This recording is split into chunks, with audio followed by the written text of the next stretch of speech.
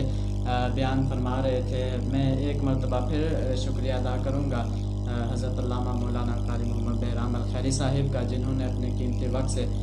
ہمیں وقت عطا فرمایا۔ ساتھ ہی قبلہ حافظ القاری محمد تحسین الخیری صاحب سے آپ بھی یہاں پہ تشریف لائے۔ تو یقیناً آج کے موضوع پہ جو آپ نے اہم پہلو اٹھائے، جو آپ نے باتیں کی اور جو مسائل ہم تک رکھے، اللہ رب ذوالجلال سے دعا ہے کہ اللہ رب ذوالجلال ہمیں وہ مسائل سمجھنے کی، ہمیں وہ مسائل سیکھنے کی، اس پر پھر عمل پیرا ہونے کی بھی ہمت و توفیق عطا فرمائے۔ یقیناً یہ نماز جو ہے جیسی بھی ہو جائے، جو بھی آپ کے اوپر حالت ہو جائے، جو بھی جیسی بھی آپ کنڈیشن میں ہوں، کوشش کیا کریں کہ آپ نماز کبھی نہ چھوڑا کریں۔ کیوں؟ نماز جو ہے یہ چھوڑنا بہت ہی بڑا گناہ ہے، بہت بڑا گناہ ہے۔ ہم اسے حضور فرماتے ہیں کہ مومن اور کافر کے درمیان فرق کرنے والی نماز ہے، ٹھیک ہے؟ ایک دو شخص ہیں، اگر نماز کا وقت ہوتا ہے، اگر وہ دونوں ہی نماز نہیں پڑھتے تو آپ انہیں پھر وہ کافر والی کیٹیگری میں رکھ لیں، ٹھیک ہے؟ کیونکہ یہ ایک فرق کرنے والی، اگر ایک نماز پڑھے گا تو آپ کو پتہ چلے گا کہ یہ مومن ہے، ٹھیک ہے؟ تو یہ نماز جو ہے یہ فرق کرنے والی ہے، ایمان اور کفر کے درمیان فرق کرنے والی ہے۔ آپ کی اس بات سے ولید بھائی ایک حدیث پاک میرے ذہن میں آئی ہے، جی جی ضرور۔ نبی علیہ الصلوۃ والسلام کا فرمان ہے کہ قیامت کے دن میں اپنے غلاموں کو پہچانوں گا۔ یعنی ویسے تو ہمارا یہ عقیدہ ہے کہ ہر غلام کا چہرہ حضور جانتے ہیں، حضور جانتے ہیں، لیکن قیامت والے دن آقا علیہ الصلوۃ والسلام فرماتے ہیں کچھ مخصوص میرے غلام ہوں گے جنہیں میں پہچانوں گا۔ صحابہ نے عرض کی یا رسول اللہ آپ انہیں کیسے پہچانیں گے؟ آپ علیہ الصلوۃ والسلام نے ایک مثال دی، فرمائے مجھے یہ بتاؤ کہ ایک میدان ہو جس میں کثیر سیاہ قسم کے گھوڑے ہوں، بالکل سیاہ قسم کے گھوڑے، اور ان میں سے چند گھوڑے ایسے ہوں جو پنج کلیان ہوں، یعنی اس کا مطلب یہ ہے کہ ان کی پیشانی پر بھی سفیدی ہو اور ان کے چار پاؤں پر بھی سفیدی ہو۔ تو کیا صحابہ ان گھوڑوں کو تم ان سیاہ گھوڑوں سے ممتاز کر سکو گے، پہچان سکو گے؟ صحابہ کرام علیہم رضوان نے عرض کی یا رسول اللہ یہ کوئی مشکل کام تو نہیں ہے کہ سیاہ گھوڑے ہوں گے اور چند جو ہے وہ پنج کلیان ہوں گے تو ہم آسانی کے ساتھ پہچان لیں گے۔ تو ہمارے آقا علیہ الصلوۃ والسلام نے یہ مثال دے کے پھر آپ نے فرمایا قیامت والے دن میں اپنے غلاموں کو وضو والے اعضاء سے پہچانوں، یعنی ان کے وضو والے اعضاء چمک رہے ہوں گے جس وجہ سے۔ اور ایک اور روایت میں آتا ہے ہمارے آقا علیہ الصلوۃ والسلام فرماتے ہیں بندہ مومن گناہوں کی وجہ سے جب جہنم میں جاتا ہے اور جہنم کے آگ